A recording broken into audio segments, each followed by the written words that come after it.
Hello everyone, welcome back to this channel. This is Raghav Arora और आज guys हम लोग सीखने वाले हैं, शुरू करने वाले हैं हमारा एक नया चैप्टर का नाम क्या है? Vector algebra. तो ये क्लास 12th की सेकंड बुक का चैप्टर है। बेसिकली ये एक अलग ब्रांच है मैथमेटिक्स की, जिसका ये फर्स्ट चैप्टर है। हम लोग क्या स्टार्ट करने वाले हैं? 3 डायमेंशनल ज्योमेट्री स्टार्ट करने वाले हैं। अभी तक आपने जितना कुछ भी पढ़ा वो ज्यादातर सब 2 डायमेंशनल प्लेन में था, ठीक है। अब हम फॉरवर्ड जा रहे हैं और आगे बढ़ रहे हैं हमारी 3 डायमेंशनल ज्योमेट्री में। क्लास 11th में थोड़ा सा पोर्शन था 3 डायमेंशनल ज्योमेट्री का, बहुत बेसिक सा। 12th में काफी अच्छा पोर्शन आपका 3 डायमेंशनल ज्योमेट्री का दिया गया है। तो एक एक करके हम सारे टॉपिक्स को जल्दी जल्दी से कवर करेंगे। स्टार्ट करेंगे वेक्टर अलजेब्रा से। वेक्टर्स से सीखेंगे क्या होते हैं वेक्टर्स, क्या क्या चीजें हैं, क्या क्या नए कॉन्सेप्ट्स हैं, बिल्कुल न्यू है। जो साइंस वाले बच्चे हैं, ठीक है, जिनका बैकग्राउंड साइंस है, उन्होंने तो क्लास 11th में फिजिक्स में पढ़ा होगा वेक्टर्स के बारे में, बट कॉमर्स के स्टूडेंट्स को बिल्कुल भी आइडिया नहीं रहता है और उनको थोड़ा सा इसी वजह से टिपिकल भी लगता है। बट मैं कोशिश करूंगा कि मैं एक न्यूट्रल बेस बनाऊं ताकि कोई भी बच्चा हो, वेदर साइंस का हो वेदर कॉमर्स का हो, किसी को भी डिफिकल्टी ना आए इस चैप्टर को समझने में। और कॉमर्स वाले स्टूडेंट से मेरी रिक्वेस्ट रहेगी कि वो लोग थोड़ा ज्यादा ध्यान दें, बिकॉज साइंस स्टूडेंट्स वेक्टर्स से डील करते आ रहे हैं फ्रॉम क्लास 11th। बट आप लोगों के लिए बिल्कुल ही न्यू चीज होने वाली है, ठीक है। तो आप लोग थोड़ा ज्यादा ध्यान दें। वैसे मैं कमी नहीं छोड़ूंगा बिल्कुल भी, ठीक है। बहुत ही बेसिक से आपको समझाऊंगा क्या होता है वेक्टर्स, जैसे क्लास 11th में साइंस वालों को सिखाया गया होगा, ठीक है। तो चलो शुरू करते हैं इस चैप्टर को जल्दी जल्दी से। हाँ, एक बात और करनी है गाइस, वेक्टर्स के बाद एक चैप्टर है क्लास 12th में 3 डायमेंशनल ज्योमेट्री। तो आपको बता दूं कि ये दोनों चैप्टर्स एक साथ चलते हैं। बिना वेक्टर्स सीखे आप 3D पर मत जाएं, वेक्टर्स पहले सीख लें, बिकॉज 3D में बहुत सारा वेक्टर्स भरा हुआ है। आप लोग बहुत कंफ्यूज हो जाएंगे अगर आप वेक्टर स्किप करके 3D पर जाएंगे, ठीक है। तो पहले वेक्टर सीखेंगे फिर ही 3D पर जाएंगे। तो चलो, और जिन बच्चों को आता भी हो वेक्टर्स, उनको लगता हो कि यार उनका कॉन्सेप्ट थोड़े वीक हैं, वो भी यार इन वीडियोस को जरूर देख लेना, बिकॉज मैं बहुत डिटेल में समझाने वाला हूं, बिल्कुल कोर से। जो बच्चे मेरे को फॉलो करते आ रहे हैं उनको पता ही है कि भैया कितनी डिटेल में ले जाकर कॉन्सेप्ट पर ध्यान देते हैं, और उसी चीज पर हम आज भी फोकस करने वाले हैं। जल्दी जल्दी से इस वीडियो को शुरू कर देते हैं। वीडियो शुरू करने से पहले नीचे यार एक लाइक बटन है, वो ठोक देना, और जितने भी न्यू स्टूडेंट्स देख रहे हैं वो इस चैनल को सब्सक्राइब जरूर करके जाएं ताकि और वीडियोस के अपडेट्स उनको आते रहें। चलिए देन, बिना देर करे शुरू करते हैं गाइस।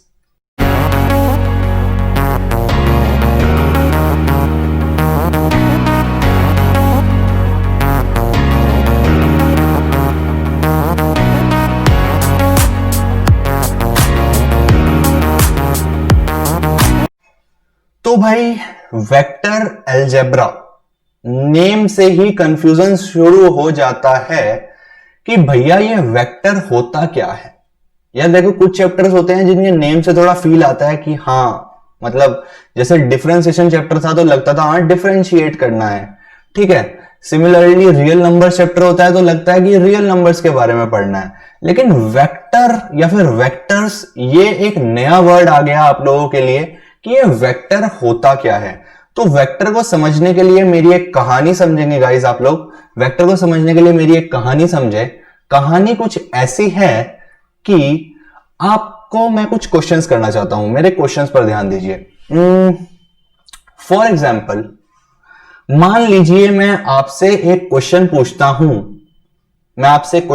हूं, व्हाट इज योर हाइट, ठीक है। या फिर मैं पूछता हूं व्हाट इज योर वेट, तो कोई बच्चा बोलेगा मेरा वेट है 40 kg, कोई बोलेगा मेरा वेट है 60 kg, कोई बोलेगा मेरा वेट है 50 kg।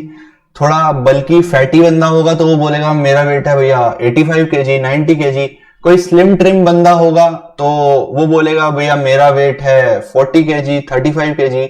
और गर्ल्स तो सभी बोलती हैं उनका वेट क्या है 40 kg, ठीक है सब। चलो खैर, उस पर नहीं जाएंगे, ठीक है। अभी ध्यान देंगे पढ़ाई पर, मेरी बात समझना। तो जब आपने अपना वेट बताया तो क्या इस बात से फर्क पड़ा कि वो किस दिशा में है या आप किस दिशा में खड़े हैं? अगर आप लेट कर मेजर करें, आप बैठ कर मेजर करें, आप खड़े होकर मेजर करें, क्या मशीन पर आपके वेट का कोई फर्क आने वाला है? क्या वो कांस्टेंट ही नहीं रहेगा? मैं लेट कर मेजर करूं, मशीन पर लेट जाऊं, मेरा वेट कितना आएगा? 45 केजी। मैं खड़े होकर वेट करूं अपना तो कितना आएगा 45 केजी। मैं बैठकर वेट करूं मशीन पर तो कितना आएगा 45 केजी। तो बेसिकली जब मैंने आपसे आपका वेट पूछा तो आपने मेरे को एक सिंगल नंबर में जवाब दिया, ठीक है, कोई डायरेक्शन की जरूरत नहीं पड़ी। लेकिन अब एक चीज और कंसीडर करो भाई, मान लो कि मैं यहां पर खड़ा था, और आगे एक रास्ता ऐसे जा रहा था, एक रास्ता ऐसे जा रहा था, एक रास्ता ऐसे जा रहा था, और ये पीछे से कॉमन सड़क आ रही थी, ठीक है। एक रास्ता ये गया, एक रास्ता ये गया, एक रास्ता ये गया, ठीक है। सारे ही रास्ते आगे तक जा रहे हैं, 10-10 किलोमीटर आगे तक स्ट्रेट रास्ता जा रहा है, कोई दिक्कत ही नहीं है। पीछे से भाई एक गाड़ी आई, पीछे से एक गाड़ी आई, ओके, ये उसकी हेडलाइट, ये उसकी सनरूफ और ये आपकी गाड़ी चली आई। यहां पर खड़े हैं आपके भैया, मैं कोल्ड ड्रिंक पी रहा हूं खड़ा हुआ, ओके, मजे में खड़ा हूं मैं और एंजॉय कर रहा हूं धूप का ठंड के मौसम में। ये आई गाड़ी, मैं अकेला खड़ा था, रात का समय है, ठीक है, मैं ठंडा ठंडा कुछ एंजॉय कर रहा हूं, सॉरी, ठीक है। गाड़ी आई, मेरे पास रुकी, बोला कि मुझे फलानी जगह जाना है, मुझे किसी जगह जाना है। आगे 3 रास्ते थे तो वो कंफ्यूज हो गई और पूछने लगी कि मुझे भाई उस जगह जाना है, कई जगह का नाम लिया और मेरे से पूछा कि मैं कितना आगे जाऊं, वो जगह कितनी आगे है या फिर कहां पर है वो जगह, ठीक है, कहां पर है वो जगह, ऐसा मेरे से पूछा गया। तो मैंने उसको जवाब दिया, आप 2 किलोमीटर आगे चले जाओ। मैंने उसको बोला आप 2 किलोमीटर आगे चले जाओ। गाड़ी वाला कंफ्यूज हो गया। गाड़ी वाला कहने लगा कि सर एक बात बताओ, आपने बोला 2 किलोमीटर आगे चले जाओ, आपने एक नंबर बोल दिया, अब मेरे को यह बताओ कि मैं 2 किलोमीटर इधर जाऊं या 2 किलोमीटर इधर जाऊं या 2 किलोमीटर इधर जाऊं, किधर जाऊं मैं? बिकॉज अगर मैं 2 किलोमीटर इधर चला जाता हूं और मैं 2 किलोमीटर इधर जाता हूं तो बहुत फर्क आने वाला है। बिकॉज 2 किलोमीटर इधर चलने पर मैं यहां पहुंचूंगा और 2 किलोमीटर चलने पर मैं यहां पहुंचूंगा, जबकि मेरी डेस्टिनेशन इन दोनों में से, इन तीनों में से एक है। तो क्या यहां पर सिर्फ 2 किलोमीटर बोलना सही रहेगा? क्या आपको जरूरत महसूस हो रही है कि 2 किलोमीटर के साथ मेरे को यह भी बताना चाहिए कि आप इधर जाओ या फिर इधर जाओ? क्या मैग्नीट्यूड के साथ, मैग्नीट्यूड बेसिकली क्या होता है?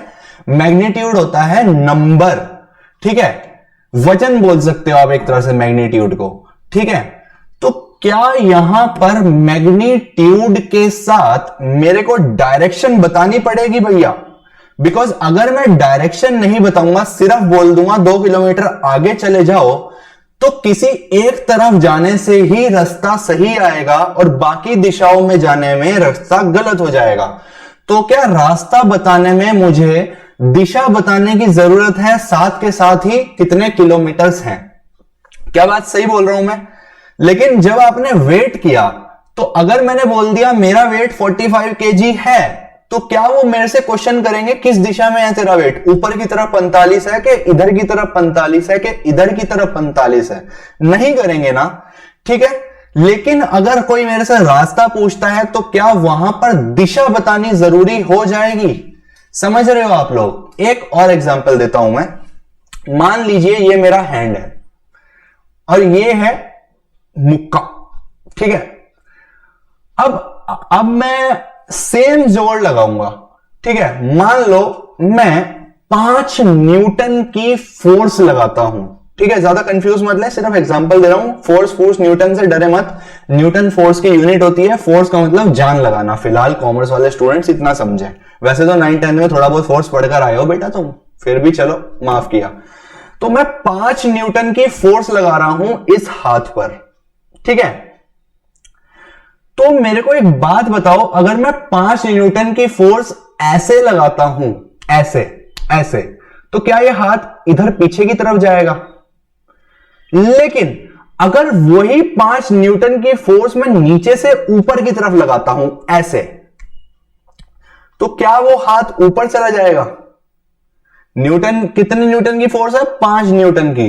मैं अगर 5 न्यूटन की फोर्स ऐसे टेढ़ी लगाता हूं, टेढ़ी, तो क्या हाथ टेढ़ा चला जाएगा? समझ रहे हो ना आप? ये देखो, ये देखो, ऊपर से करूंगा तो ये देखो नीचे गया, ठीक है। तो क्या सिर्फ 5 न्यूटन फोर्स लगाकर अपना काम कर ले कहने से काम हो जाएगा? क्या हमें दिशा बतानी अनिवार्य है? बिकॉज अगर मैं इस दिशा में फोर्स लगाऊंगा तो हाथ ऐसे जाएगा, लेकिन नीचे से लगाऊंगा तो हाथ ऊपर जाएगा। तो किस तरफ फोर्स लगाई जाए, क्या इसमें डायरेक्शन इंपॉर्टेंट हो जाती है? सही बात है।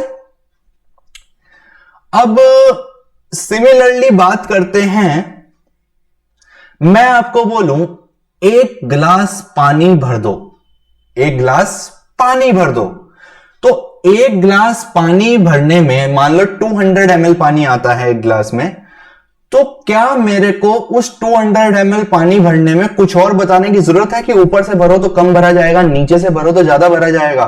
क्या यहां पर डायरेक्शन की जरूरत पड़ रही है? नहीं पड़ रही है, ठीक है। सिमिलरली स्पीड के केस की बात करते हैं, स्पीड के केस की बात करते हैं गाइस। मान लो कि यही सेम एग्जांपल लो, और कोई बंदा मुझे बोलता है, कोई बंदा मुझे क्या बोलता है, कोई बंदा मुझे बोलता है कि मैं यहां पर हूं और मुझे 4 किलोमीटर आगे जाना है, 3 रास्ते खुले हुए हैं और मेरे को आधे घंटे में पहुंचना है। टाइम कितना? 30 मिनट्स। डिस्टेंस कितना? 4 किलोमीटर। तो वो पूछता है मैं किस गति से जाऊं? स्पीड बराबर डिस्टेंस अपॉन टाइम, 4/30 किलोमीटर पर मिनट की स्पीड से जाओ, ठीक है। ये तो बात हो गई स्पीड की, ठीक है। उसने पूछी मैं किस गति से जाऊं, उसने रास्ता नहीं पूछा, उसने ये पूछा मैं किस गति से जाऊं कि मैं आगे के 4 किलोमीटर आधे घंटे में पार कर लूं। मैंने कहा भैया 4/30 किलोमीटर पर मिनट से जाओ, आपका काम हो जाएगा। अब उसने बोला कि मेरे को उस फलानी जगह जाना है, मान लो ये 3 रास्ते कट रहे थे और उसने बोला कि मुझे यहां पर मैकडॉनल्ड्स है और मेरे को यहां पर डेट पर जाना है या फिर मीटिंग में जाना है, कोई भी रीजन हो सकता है, ठीक है। और अब आप मेरे को बताओ कि मैं कहां जाऊं, तो मैं उसको बोलूंगा, और वो कहेगा आधे घंटे में पहुंचना है, तो मैं उसको बोलूंगा कि 4/30 किलोमीटर पर मिनट से तो जा, लेकिन यहां से तू इस दिशा में जा, क्योंकि अगर तू इस दिशा में चला गया तो तू नहीं पहुंच पाएगा मैकडॉनल्ड्स, ठीक है। तो क्या इस केस में डायरेक्शन बतानी जरूरी हो गई? तो जो भी हमने अभी तक डिस्कशन करा, अब मैं इसको रब कर देता हूं, उससे हमको क्या सीखने को मिला? उससे हमें यह सीखने को मिला कि हम लोग हर चीज को एक नंबर के फॉर्म में रिप्रेजेंट नहीं कर सकते। कुछ चीजों में दिशा बताना भी अनिवार्य हो जाता है और बिना डायरेक्शन बताए हम उस चीज को प्रॉपरली एक्सप्लेन नहीं कर सकते, ठीक है। उसी से एक नया कॉन्सेप्ट जम गया, वो क्या? ठीक है, 2 फिजिकल क्वांटिटीज पिक्चर में आई। कौन कौन सी फिजिकल क्वांटिटीज आई? फिजिकल क्वांटिटीज, 2 फिजिकल क्वांटिटीज हम लोगों को देखने को मिली। पहली फिजिकल क्वांटिटी का नाम है स्केलर्स और दूसरी फिजिकल क्वांटिटी का नाम है वेक्टर्स, ठीक है। तो बेसिकली क्या फर्क है इन 2 फिजिकल क्वांटिटीज में? स्केलर्स क्या होते हैं, पूरी प्रॉपर डेफिनेशन लिखेंगे। स्केलर्स क्या होते हैं? Scalar physical quantity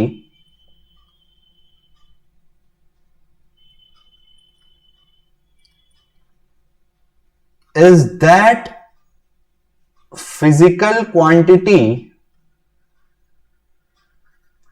scalar physical quantity वो फिजिकल क्वांटिटी है which contains only the magnitude, वो फिजिकल क्वांटिटी जिसमें सिर्फ मैग्नीट्यूड होता है और डायरेक्शन का कोई रोल नहीं होता है, उसको हम क्या बोलते हैं? स्केलर फिजिकल क्वांटिटी या फिर स्केलर्स। ठीक है, फॉर एग्जाम्पल अगर मैं बात करूं केजी, जब आप अपना मास बताएंगे तो क्या आपको डायरेक्शन की जरूरत है? जी नहीं, तब आपको सिर्फ मैग्नीट्यूड की जरूरत पड़ेगी कि 45 है या 50 है या 60 है। तो केजी क्या है? एक स्केलर फिजिकल क्वांटिटी है। सिमिलरली अगर मैं बात करूं टाइम की, तो क्या टाइम बताते हुए आपको डायरेक्शन की जरूरत पड़ती है? क्या आप बताते हैं कि मैं 30 मिनट्स नॉर्थ में जाना चाहूंगा या 30 मिनट्स नॉर्थ में बात करूंगा या 30 मिनट्स ईस्ट में बात करूंगा? डायरेक्शन की कोई जरूरत नहीं, आप बोलते हैं 30 मिनट बाद बात करूंगा। तो टाइम भी क्या है? एक स्केलर फिजिकल क्वांटिटी है। सिमिलरली डेंसिटी ऑफ वाटर 1 ग्राम पर सेंटीमीटर क्यूब, ये फिक्स्ड है irrespective of the direction, direction पर डिपेंड नहीं करती। तो ये कैसी क्वांटिटी है? एक scalar physical quantity. And I hope आपको मेरी बात क्लियर हो गई होगी कि स्केलर्स क्या होते हैं। Now coming to the main thing जो हमें इस चैप्टर में पढ़नी है, वो क्या है? वेक्टर्स। वेक्टर्स क्या होते हैं? Vectors are those quantities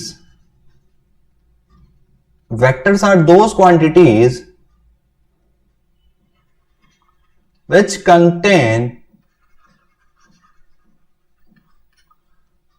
magnitude. Vectors are those quantities which contain magnitude as well as the direction. Vector quantities are those quantities that contain magnitude as well as direction. यहां पर जो ध्यान रखने वाली बात है वो है ये वर्ड डायरेक्शन। डायरेक्शन वर्ड पर आपको खास ध्यान देने की जरूरत है, बिकॉज वेक्टर फिजिकल क्वांटिटीज में डायरेक्शन का बहुत बड़ा रोल रहता है। अगर आप डायरेक्शन गड़बड़ कर देंगे तो मीनिंग ही बदल जाता है। ठीक है, इसके एग्जाम्पल्स क्या होंगे? इसके एग्जाम्पल होंगे वेलोसिटी। वेलोसिटी का मतलब क्या हो गया? Speed plus direction. ठीक है, वेलोसिटी और डिस्प्लेसमेंट।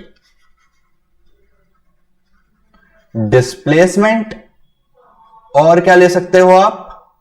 Force, ETC। ठीक है, फोर्स एक्सेट्रा। ठीक है, तो आप ये एग्जांपल्स ले सकते हो। तो गाइज ये तो बात हो गई कि वेक्टर्स क्या होते हैं। लेट्स मूव फर्दर और वेक्टर्स के बारे में थोड़ी और चर्चा कर ली जाए। नेक्स्ट चीज जो हम लोगों को देखनी है वो है representation of a vector, यानी कि वेक्टर को रिप्रेजेंट कैसे किया जाता है। वीडियो को ज्यादा लेंथी नहीं रखूंगा बिकॉज इंट्रोडक्शन है तो ज्यादा डिटेल में नहीं जाएंगे। नेक्स्ट वीडियो इससे भी ज्यादा इंपॉर्टेंट होगी। ठीक है, रिप्रेजेंटेशन ऑफ वेक्टर की बात करें तो बेसिकली वेक्टर्स कैसे रिप्रेजेंट करे जाते हैं गाइस, पहले मैं आपको बता देता हूं।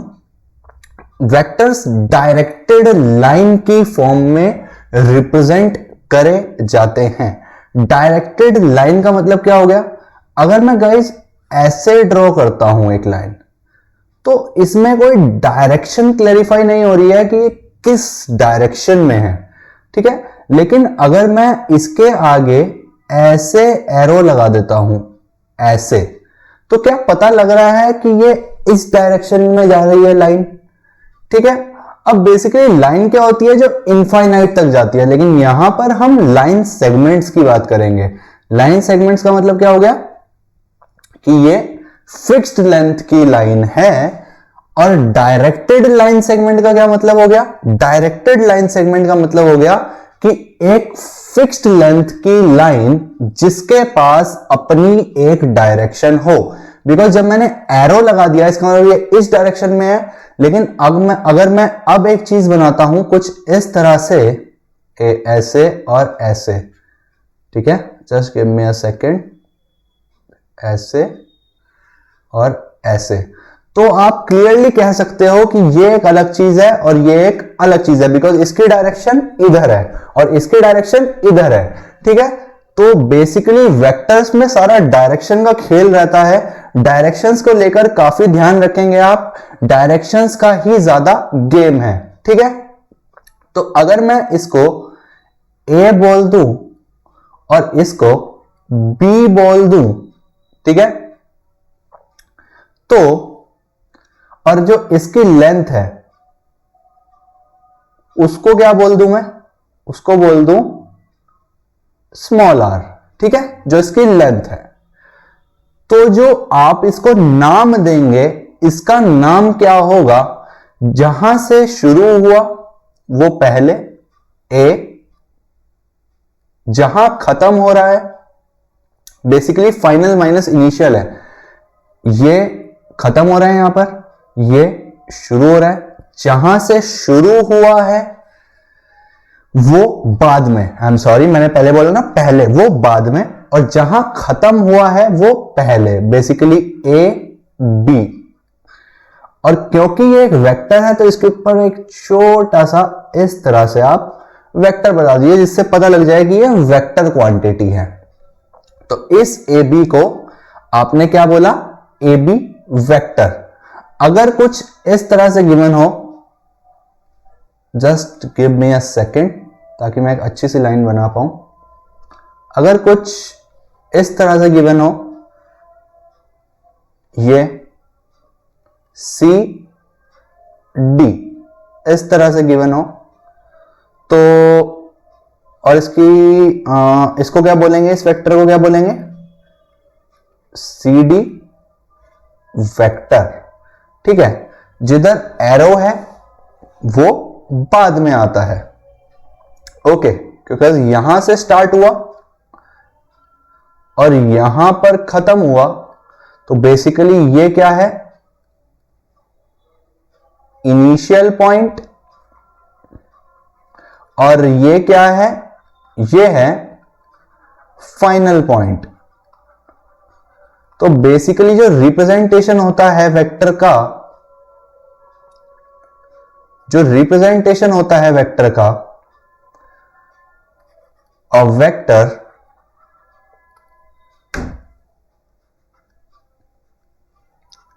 AB is represented as AB vector where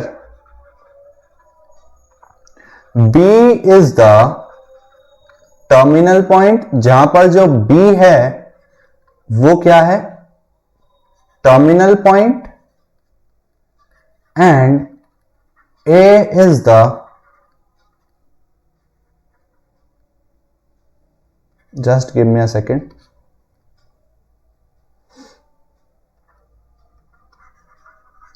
A is the initial point।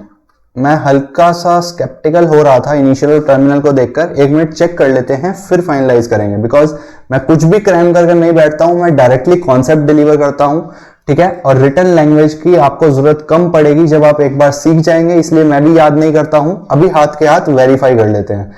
मैंने क्या बोला, वेक्टर ए बी को इस तरह से रिप्रेजेंट किया जाता है, ऊपर वेक्टर दिखाने का मतलब है कि ये एक वेक्टर क्वांटिटी है जहां पर B is the terminal point यानी कि final point and A is the initial point. बिल्कुल ठीक लिखा मैंने, ठीक है। कैसे, एग्जाम्पल बना देता हूं, एक एग्जाम्पल ड्रॉ करके दिखा देते हैं आपको, नमूना। ये लो जी, ये आपका A पॉइंट जहां से शुरू हुआ और ये B पॉइंट जहां पर खत्म हुआ। अब अगर मैं इसकी लेंथ, ये जितनी लेंथ है इसको स्मॉल r बोल दूं, तो जो मैग्नीट्यूड ऑफ AB वेक्टर हो जाएगा वो क्या हो जाएगा, r। बेसिकली मैग्नीट्यूड क्या होता है, लेंथ ऑफ द वेक्टर, ठीक है। और मैग्नीट्यूड को मोड से भी डिनोट किया जाता है, यानी कि AB वेक्टर का मोड का मतलब होता है, ये वो वाला मोड नहीं है पॉजिटिव वाला, इसका अलग मीनिंग है 3D में। इसका मतलब होता है मैग्नीट्यूड ऑफ वेक्टर, ठीक है। तो यहीं से लिख लेते हैं definition of magnitude of a vector की, ठीक है। Magnitude of a vector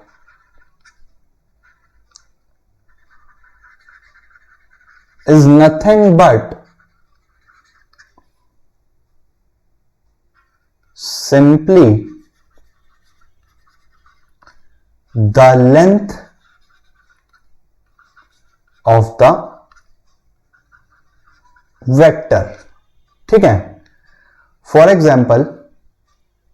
example अगर मैं बोलता हूं कि ये कोई वेक्टर है जिसका नाम है कैपिटल X कैपिटल Y, और जो इसकी लेंथ गिवन है वो कितनी है, 8, ठीक है। तो XY वेक्टर के मैग्नीट्यूड कैसे डिनोट करेंगे, ये तो हो गया वेक्टर। अगर मैं इस पर मोड लगा देता हूं तो मोड का मतलब होता है मैग्नीट्यूड, तो XY का मैग्नीट्यूड कितना हो जाएगा, 8 यूनिट्स। क्योंकि magnitude length of a vector होती है, मैग्नीट्यूड क्या है basically, length of a vector. तो क्या मैं कह सकता हूं क्योंकि ये लेंथ है तो इसको हमेशा पॉजिटिव होना पड़ेगा, या पॉजिटिव से बेटर प्रिसाइज कहूं तो नॉन नेगेटिव होना पड़ेगा, बिकॉज जीरो भी तो हो सकती है लेंथ। जीरो वेक्टर के नाम से जाना जाता है वो वेक्टर जिसकी मैग्नीट्यूड 0 होता है, पढ़ाऊंगा अभी। तो यहां से एक नोट आ जाएगा, magnitude of a vector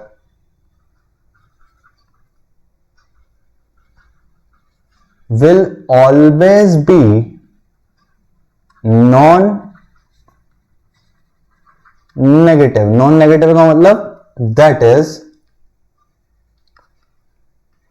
it will either equals to 0 or will be more than 0। That is क्या मतलब हो गया, पॉजिटिव। यानी कि अगर मैं कोई AB वेक्टर कंसीडर करूं और उसके मैग्नीट्यूड पर कमेंट करूं, मोड लगाकर मैग्नीट्यूड, तो मैं कह सकता हूं कि it will be always greater than equals to 0। ये बात आप ध्यान रखेंगे। और क्योंकि आप समझ गए हैं गाइस मैग्नीट्यूड कुछ नहीं है, सिंपली लेंथ ऑफ वेक्टर को बोला जाता है, तो यहां से अगर मैं आपको एक एग्जांपल पूछूं कि एक वेक्टर गिवन है ये, ठीक है, एक वेक्टर ये गिवन है, देन सेकंड वेक्टर गिवन है ये, ठीक है, and then third vector given है ये। तीन वेक्टर्स आपको गिवन है इस वेक्टर का नाम रख दिया मैंने आर वेक्टर, इस वेक्टर का नाम रख दिया पी वेक्टर और इस वेक्टर का नाम रख दिया क्यू वेक्टर। तो आपको कमेंट करना है, आपको कमेंट करना है, कमेंट ऑन द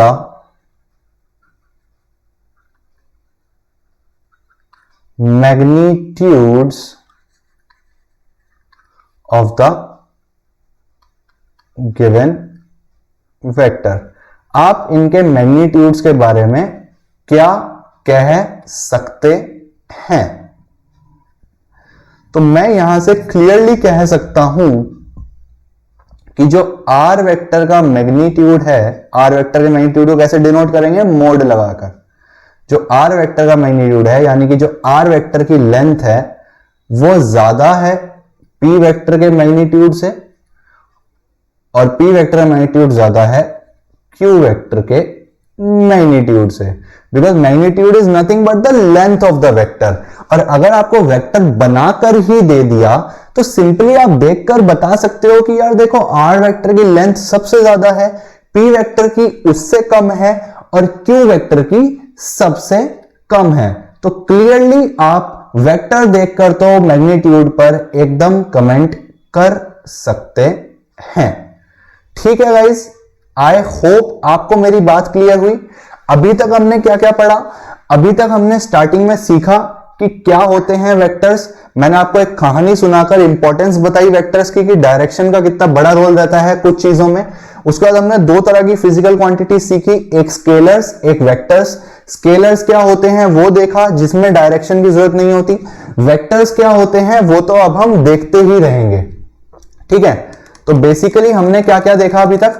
हमने ऊपर वेक्टर्स की डेफिनेशन पढ़ी, ठीक है, क्या होते हैं वेक्टर्स वो देखा, रिप्रेजेंटेशन देखा कैसे रिप्रेजेंट करा जाता है, final point minus initial point की तरह रिप्रेजेंट करा जाता है, ओके, और हमने उनके कैसे रिप्रेजेंट करा देख लिया। और हमने देखा मैग्नीट्यूड ऑफ वेक्टर क्या होता है, simply length of the vector को मैग्नीट्यूड बोला जाता है। एक फैक्ट देखा हमने कि मैग्नीट्यूड हमेशा पॉजिटिव या जीरो हो सकता है, कभी भी नेगेटिव नहीं होता। और हमने एक कॉन्सेप्चुअल क्वेश्चन देखा।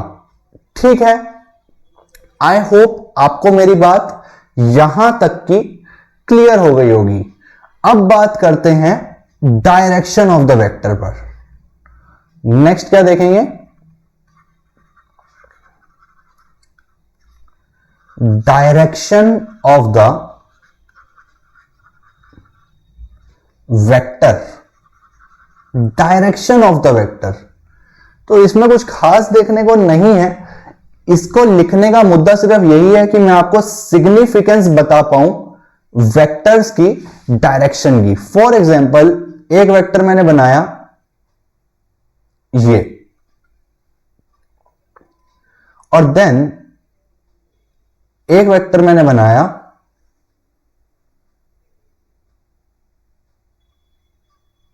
ये, ठीक है, एक वेक्टर और बनाना चाहूंगा,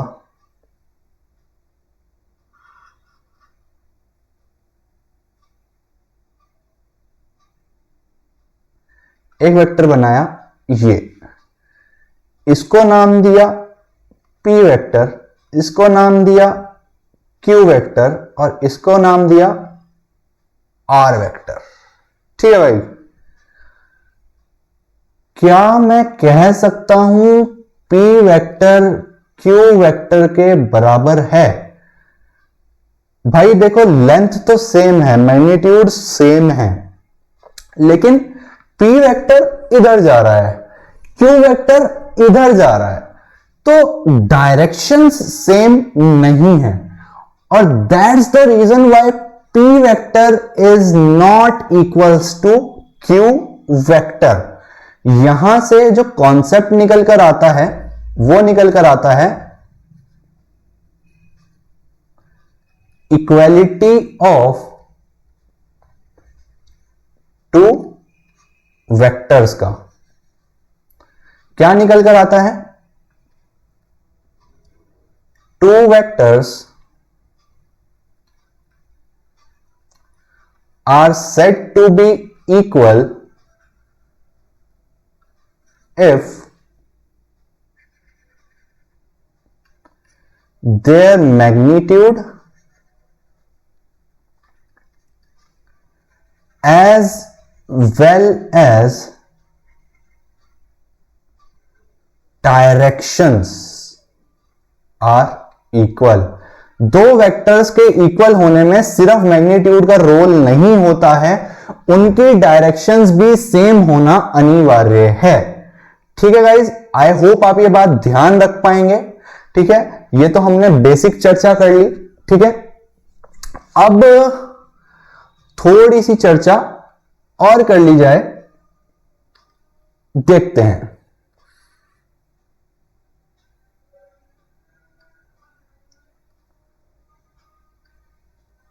क्या बनाया है मैंने.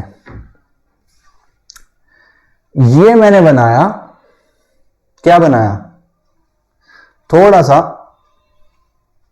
आइडिया ले लेते हैं कोऑर्डिनेट्स का.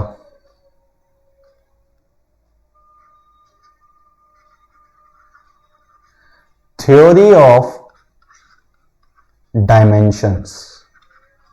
ऐसी कोई मतलब ये टर्म कोई टेक्निकल नहीं है बुक्स की, ये तो मैंने ऐसे ही लिख दिया, थ्योरी ऑफ डायमेंशंस. डायमेंशन से रिलेटेड थ्योरी पढ़ाना चाहता हूं तो इसलिए थ्योरी ऑफ डायमेंशंस लिख दिया. ऐसा कुछ होता नहीं है, मतलब होता हो मुझे पता नहीं है. ठीक है, सो नेवर माइंड, स्टार्ट करते हैं. सबसे पहली चीज हमारी जिंदगी में जो हमने देखी वो हो गई 1D, यानी कि 1 dimension. In 1D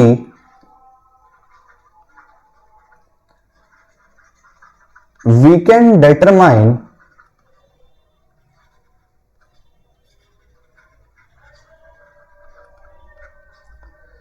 the position of a particle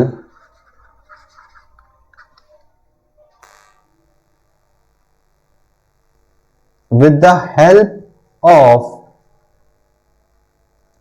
one coordinate only. For example, मान लीजिए ये आपका, let me change the colour. Okay, ये आपका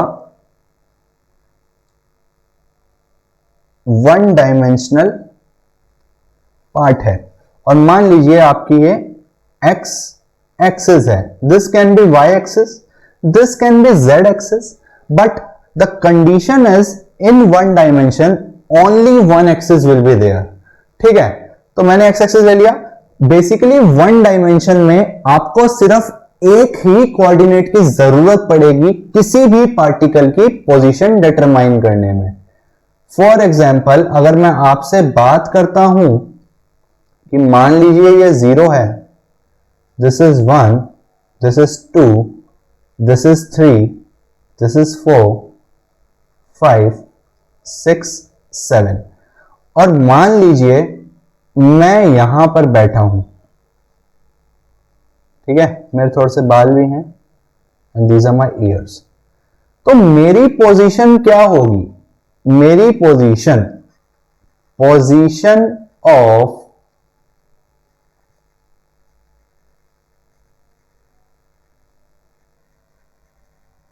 राघव भैया क्या होगी? x equals to 6. As simple as that. और कोई इस पर कहीं भी आ जाए, यहां कोई बैठ जाए या फिर यहां कोई बैठ जाए, हमेशा पोजीशन किस टर्म्स में आएगी? x इक्वल्स टू समथिंग में. यानी कि सिंगल एक कोऑर्डिनेट की हेल्प से हम लोग पोजीशन को डिटरमाइन कर पा रहे हैं. तो 1 डायमेंशन में क्या होता है? Only 1 coordinate is required to determine the position of a particle. और ये तो हम बचपन में ही पढ़ चुके थे. उसके बाद आया 2D, 2 dimension.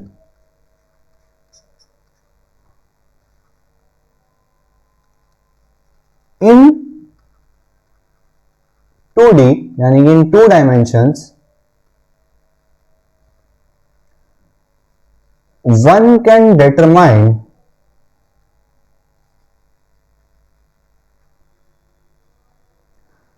position of any particle in plane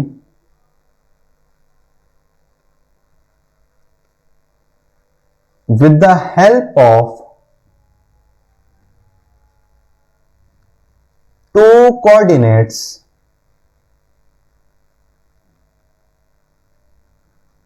based on two perpendicular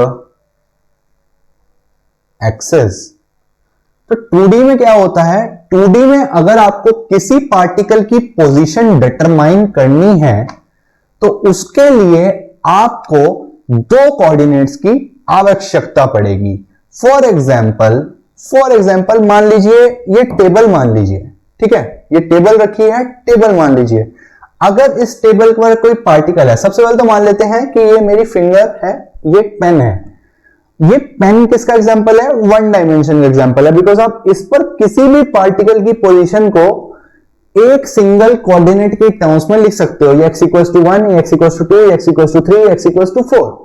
लेकिन मान लीजिए पूरा ये प्लेन आ गया, तो यहां पर अगर आपको किसी पार्टिकल की पोजीशन लिखनी है कार्टेशियन कोऑर्डिनेट्स की फॉर्म में, तो you will need two coordinates, because आप आगे कितना गए और आप ऊपर कितना गए, समझ रहे हैं आप, ठीक है।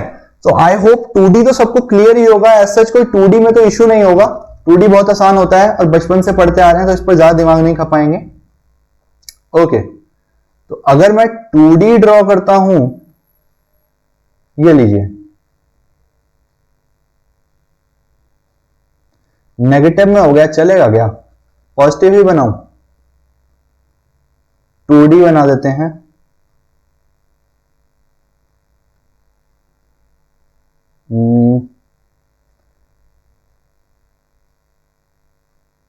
Just give me a second, या ये लीजिए,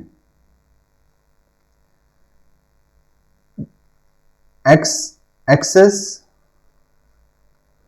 और ये वाई एक्सेस, दो एक्सेस ले लिया आपने, ये कोई भी हो सकती थी, ठीक है। और बल्कि इससे भी बेटर मैं आपको अगर कुछ बनाकर दिखाऊं तो वो रहेगा नेगेटिव डायरेक्शंस भी कंसीडर कर लिया जाए। For example like this, okay, so this is X axis and this is Y axis. और ये एग्जाम्पल किसका है, 2 डायमेंशनल प्लेन का, ठीक है। प्लेन क्यों, बिकॉज ये एक फ्लैट प्लेन पर रिप्रेजेंट कर सकते हैं। अगर आपको किसी भी पार्टिकल की पोजीशन निकालनी हो, मान लो इस पार्टिकल की पोजीशन निकालनी हो, तो आप चेक कर लोगे कि इस पार्टिकल पर पहुंचने के लिए मुझे x कितना चलना पड़ रहा है और x चलने के बाद मुझे y कितना चलना पड़ रहा है, और वही इसके कोऑर्डिनेट्स हो जाते हैं। मान लीजिए आपको स्मॉल x चलना पड़ा राइट साइड पे x एक्सिस पर और स्मॉल y चलना पड़ा y एक्सिस पर, तो इसके कोऑर्डिनेट्स हो गए x, y। सिमिलरली किसी भी जगह पर कोई पार्टिकल हो तो बेसिकली आप ऐसे ही पोजीशन निकालते हैं, x कितना चलना पड़ा और फिर y कितना चलना पड़ा।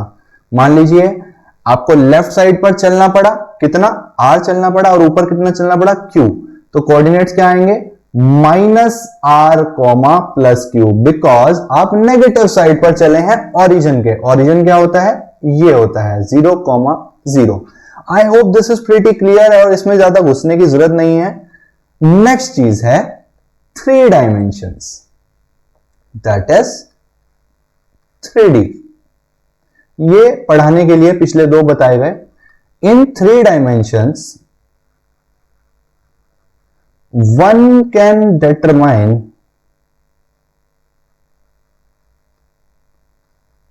the position of a particle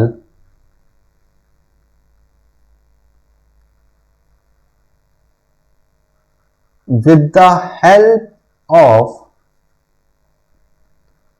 3 coordinates in space. और वेक्टर्स भी बेसिकली 3D में ज्यादा हेल्पफुल रहते हैं, बिकॉज 2D की कैलकुलेशंस हम लोग करना बहुत आसानी से जानते हैं। ठीक है, तो 3 डायमेंशंस के केस में अगर आपको किसी पार्टिकल की लोकेशन पता करनी है तो आपको 3 कोऑर्डिनेट्स की जरूरत पड़ेगी और एक रेफरेंस पॉइंट की, जो कि ओरिजिन होता है, उसकी जरूरत पड़ेगी। 3D का एग्जांपल, ये पूरा स्पेस, ये सब कुछ 3D है, हम लोग 3D में ही रहते हैं। ये रूम 3D है जहां पर मैं बैठा हूं। ठीक है, ये टेबल क्या है, 2D है, because it is a plane. जितने भी प्लेन सरफेसेस होते हैं, सरफेस प्लेन, लैपटॉप अगर कोई हो आपके पास, उसके कीबोर्ड वाला सरफेस प्लेन 2D, लैपटॉप की स्क्रीन है वो क्या है, 2D। ठीक है, तो ये सब एग्जांपल्स किसके हैं, 2D। आपका फ्लोर क्या है, 2D। अगर आप कोई भी एक वॉल कंसीडर करते हैं रूम की तो वो क्या है, 2D। लेकिन अगर आप एक पूरा रूम कंसीडर करते हैं वो है 3D। हम जहां भी रहते हैं वो है 3D। 3D में 3 कोऑर्डिनेट्स की रिक्वायरमेंट पड़ती है with respect to a reference point, जिससे कि आप उस पूरे एरिया में, उस पूरी स्पेस में किसी भी पार्टिकल की पोजीशन निकाल सकते हैं। और फॉर एग्जांपल 3D कैसा दिखता है, कुछ इस तरह से दिखता है आपका 3 डायमेंशंस।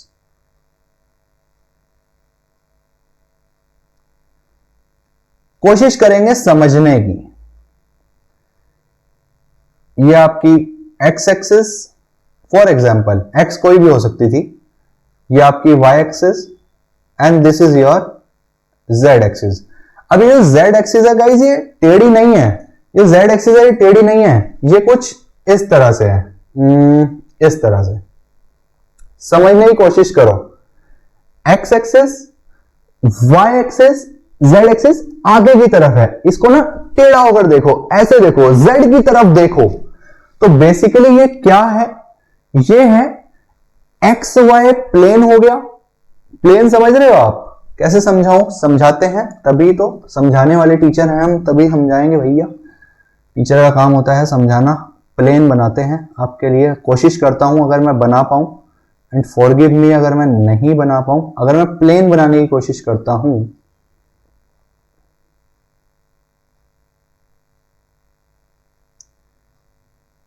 ध्यान देंगे गाइस, ध्यान दे, और इस पर ठीक है, हाँ ओके,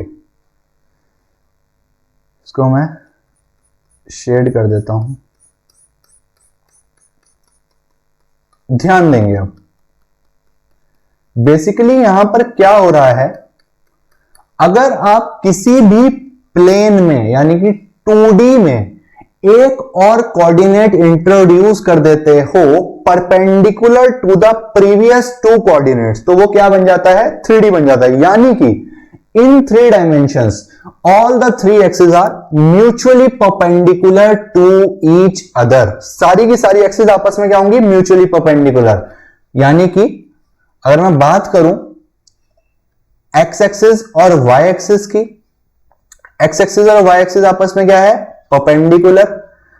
अगर मैं बात करूं वाई एक्सिस और जेड एक्सिस की, तो वो भी परपेंडिकुलर। आपको दिख नहीं रहा है, मैं ये निशान हटा ही देता हूं गाइस।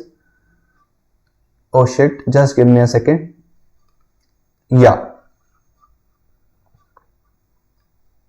शेड किया था समझाने के लिए, प्लेन दिखाने के लिए, अभी इसको हटा देते हैं। ओके, परपेंडिकुलरिटी समझिए, ये जानना बहुत जरूरी है वेक्टर्स में, नहीं तो आप खो जाएंगे सवालों में। एक्स एक्सिस और वाई एक्सिस परपेंडिकुलर है, ये तो आपको दिख ही रहा है। मैं कहना चाहता हूं कि जो ये एक्स वाई एक्सिस और जेड एक्सिस है, ये भी परपेंडिकुलर है। इसको समझने की कोशिश करेंगे आप, इसको समझने की कोशिश करें गाइस। कैसे समझेंगे आप, ऐसे समझें कि ये जेड एक्सिस है ना, ये एक्स और वाई के बीच में से पास हो रहा है। मान लीजिए ये टेबल जो है मेरी, इस पर यहां पर एक्स एक्सिस है, यहां पर वाई एक्सिस है, यानी कि ऐसे एक्स एक्सिस जा रही है, ठीक है। इस लाइन में एक्स एक्सिस जा रही है और आगे की तरफ वाई एक्सिस, ऐसे एक्स एक्सिस जा रही है, ऐसे वाई एक्सिस जा रही है। तो दोनों एक प्लेन में है ना, मैं इस प्लेन को एक्स वाई प्लेन बोल सकता हूं। जिस भी प्लेन में एक्स एक्सिस और वाई एक्सिस एग्जिस्ट करेंगी वो एक्स वाई प्लेन कहलाएगा। जिस प्लेन में वाई एक्सिस और जेड एक्सिस एग्जिस्ट करेगी वो वाई जेड प्लेन कहलाएगा। जिस प्लेन में एक्स एक्सिस और जेड एक्सिस पड़ेगी वो कहलाएगा X Z plane. X axis ये जा रही है, ठीक है, वाई एक्सिस ये जा रही है, तो इसके थ्रू जो ये वाला प्लेन आया, ये कौन सा प्लेन आया, एक्स वाई प्लेन। अब अगर मैं 3 डायमेंशन की तरफ जाता हूं तो जो z एक्सिस है वो जो आपको ऐसे लाइन दिख रही है ना, वो परपेंडिकुलर है, वो ऊपर से जा रहा है। ये रहा x एक्सिस हाथ के ऊपर, y एक्सिस भी हाथ के ऊपर, लेकिन जो z एक्सिस है वो इन दोनों के परपेंडिकुलर है। यानी कि मैं कहना चाहता हूं कि ये जो z एक्सिस आपको दिख रहा है ना, ये लाइन जा रही है, अगर आप इसको रोटेट करके इमेजिन करने की कोशिश करेंगे तो ये x एक्सिस और y एक्सिस, जो ये सरफेस आपके स्क्रीन पर दिख रही है, z एक्सिस आपकी स्क्रीन फाड़ कर निकल रहा है ऐसे। अगर आप स्क्रीन की बात करोगे तो x एक्सिस स्क्रीन पर है, y एक्सिस स्क्रीन पर है, लेकिन जो z एक्सिस है वो आपकी आई से शुरू होकर स्क्रीन के अंदर घुसा जा रहा है। अब समझने की कोशिश करो, अगर आप x एक्सिस जो स्क्रीन पर है और z एक्सिस जो आपकी आंख से ऐसे जा रहा है, x और z का एंगल देखोगे तो कितना आएगा, 90 डिग्री। सिमिलरली अगर आप y एक्सिस जो आपकी स्क्रीन पर है और z एक्सिस जो आपकी आई से स्क्रीन में घुसा जा रहा है, उसका एंगल देखोगे y और z का, तो वो कितना आएगा, 90 डिग्री। तो क्लियरली यहां पर मैं बोल सकता हूं कि 3 डायमेंशंस में क्या होता है, 3 डायमेंशंस में मैं बोल सकता हूं all 3 axes are mutually perpendicular। ठीक है, तीनों एक्सिस कैसी होती हैं, म्यूचुअली परपेंडिकुलर।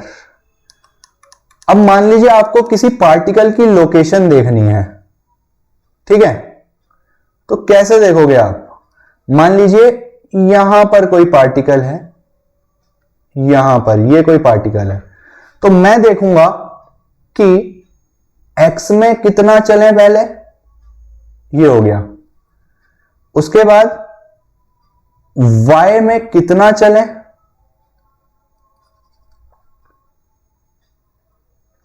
y में हम चलें, ये हो गया। और उसके बाद, वैसे 3D में समझाना बहुत मुश्किल होता है, मैं कोशिश कर रहा हूं इसको लोकेट करने की, कोशिश करेंगे तो शायद हम इसको लोकेट कर पाएंगे। x में कितना चले, इतना, y में कितना चले, इतना, तो हम प्लेन में यहां पहुंच गए। ठीक है, आप समझ रहे हो कि ये जो मैंने पॉइंट मार्क किया है ये वाला, अभी हम प्लेन में ही हैं। और तीसरी चीज जो आपको देखनी पड़ेगी वो देखनी पड़ेगी, इस प्लेन से उस पॉइंट तक जाने में आप z में कितना चले, यानी कि ये पॉइंट अगर मैं इस एरो पर कंसीडर करूं दिस, तो बेसिकली ये पॉइंट था जिसको आपको लोकेशन देखनी थी, और मैं बोल रहा हूं कि x में आप इतना चले, स्मॉल x, y में आप इतना चले, तो आप इस पॉइंट तक पहुंच गए। लेकिन वो वाला जो हमें पॉइंट लोकेट करना है वो अंदर की तरफ है, तो आपको z भी देखना पड़ेगा। यहां पर x, y, मान लीजिए z में हम इतना चले, z, this will be the location of the particle. You will need 3 coordinates to find the location of the particle. For example, अब रियल लाइफ एग्जाम्पल समझते हैं। मान लीजिए आपकी, अगर आप लैपटॉप पर देख रहे हैं इस टाइम, तो आपका जो lower bottom most left most corner है वो ओरिजिन है, और मान लीजिए आपको यहां पर इस डिस्टेंस पर पार्टिकल की लोकेशन बतानी है। ठीक है, तो आप क्या करोगे, सबसे पहले देखोगे उस कॉर्नर से लेकर राइट में एक्स एक्सिस में कितना चले आप, मान लीजिए 2 चले, उसके बाद वाई एक्सिस में आप कितना चले, इसके पैरेलल आने में, ऊपर की तरफ चले 4, जब आप 2 और 4 चले तो 2,4 आपकी स्क्रीन पर ही है। अभी तक आप वहां पहुंचे। जो मैंने रेड वाला पहले पॉइंट मार्क किया, ठीक है, वो स्क्रीन वाला पॉइंट है, समझ रहे हैं आप, XY प्लेन वाला पॉइंट है। लेकिन उस पॉइंट से इस पॉइंट तक आने में तो आपको Z एक्सिस, जो कि आपकी आंखों से लेकर स्क्रीन में घुसी जा रही है, उस Z एक्सिस में कितना डिस्टेंस चलना पड़ेगा ये जानना भी जरूरी है।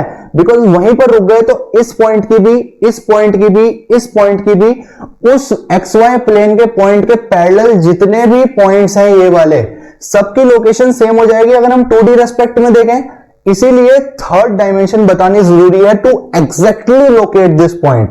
बिकॉज अगर आप 2D के रेस्पेक्ट में देखोगे तो इस पॉइंट के कोरस्पॉन्डिंग और इससे अगले पॉइंट के कोरस्पॉन्डिंग, इसके पिछले पॉइंट के कोरस्पॉन्डिंग 2D में तो 2,4 ही आएगा विद द स्क्रीन। बिकॉज ये सारे पॉइंट्स कैसे आ जाएंगे, एक लाइन पर आ जाएंगे। तो Z एक्सिस से आपको डिटरमाइन करना पड़ेगा कि डिस्टेंस कितना है। थर्ड कोऑर्डिनेट यहां पर जरूरी होता है। आई होप आपको मेरी बात क्लियर हुई है 3D में, ठीक है। अभी इस वीडियो को यहीं तक रखते हैं। बेसिक्स हमने डिस्कस करे वेक्टर्स के, ठीक है। वेक्टर्स बेसिकली हमें 3D में ही ज्यादा काम आते हैं। इस वीडियो को इतना ही रखते हैं, ज्यादा डिटेल में नहीं जाते। अगली वीडियो में वेक्टर्स फर्दर डिस्कस करूंगा। अभी तक हमने क्या क्या पढ़ा, हमने पढ़ा 2 तरह की फिजिकल क्वांटिटीज, वेक्टर्स की जरूरत क्या होती है, वेक्टर्स रिप्रेजेंट कैसे करे जाते हैं, और वेक्टर्स का मैग्नीट्यूड क्या होता है, डायरेक्शन क्या होती है। ठीक है guys, let's stop this video here. Next video में मिलते हैं। आई होप बहुत मजा आ रहा होगा। आगे भी ऐसे ही समझाऊंगा, बहुत आराम से, मजा आएगा बहुत ज्यादा। चलिए देन, गुड बाय। और अगर वीडियो अच्छा लगा हो तो अपने फ्रेंड्स के साथ जरूर शेयर करना, बिकॉज आगे वेक्टर्स के ऐसे ही लेक्चर्स आते रहेंगे। Okay guys, take care and see या।